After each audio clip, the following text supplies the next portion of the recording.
Assalomu alaykum onlayn reklama a'zolari. Sizlar bilan g'aybona yana bir bora uchrashib turganimdan nihoyatda xursandman. Bugungi temamiz har qanday buyrak kasallik turlariga bizning Nur Aziz sog'lomlashtirish markazimizni tabiiy giyohlari, malham, siroplari yordamida shifosi bor.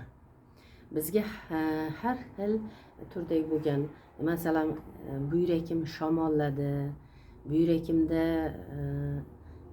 kista bor ekan, buyrakimda o'simta bor ekan va dialez olyapman, bitta buyrakim qurigan, ikkinchisi ham quriyapti, bittasi qurigan, bitta buyrakim quriyapti degan va buyrakimda o'simta kista bor degan bemorlar ko'plab murojaat qiladi. Bizning Nur Aziz sog'lomlashtirish markazimizda tabiiy giyohlari, malham, siroplari yordamida har qanday buyrak bilan bo'lgan muammoli kasallik turlariga shifosi bor. Bemalol kelib, lecheniya olib sog'ayishlaringiz mumkin. Buyrakim bo'yicha 5 yil bo'ldi, 10 yil bo'ldi, lecheniya olib, davolanib sog'aymayapman. Buyrakimdagi kista yoki o'simta yo'q bo'lmayapti. Hattoki ximiya nur oldim. Naborot ko'payib, kattalashib, ko'payib boryapti degan bemorlar ko'plab uchraydi va buyrakimda bitta kista bor ekan, hali shu bir xil razmerda turibdi. Qancha yillardan buyon, 3 yil, 5 yildan buyon davolanaman, razmeri shu holatda turibdi degan bemorlar ham uchraydi. Har xil holatda buyrakimni kistasini operatsiya qilib oldirdim, yana bo'pti degan bemorlar uchraydi.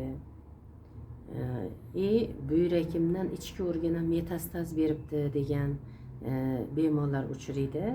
Har qanday buyrak muammoli kasallik turlariga bizning Nur Aziz sog'lomlashtirish markazimizda tabiiy giyohlari, malham, siroplari yordamida shifosi bor.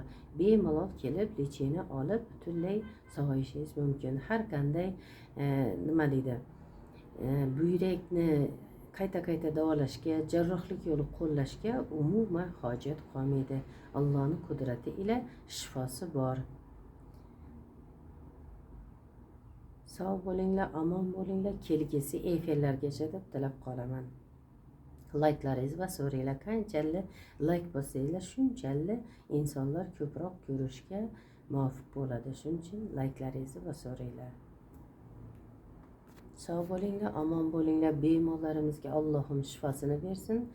Sog'lom insonlar hech ham bemor bo'lmasin deb Allohdan so'rab qolamiz.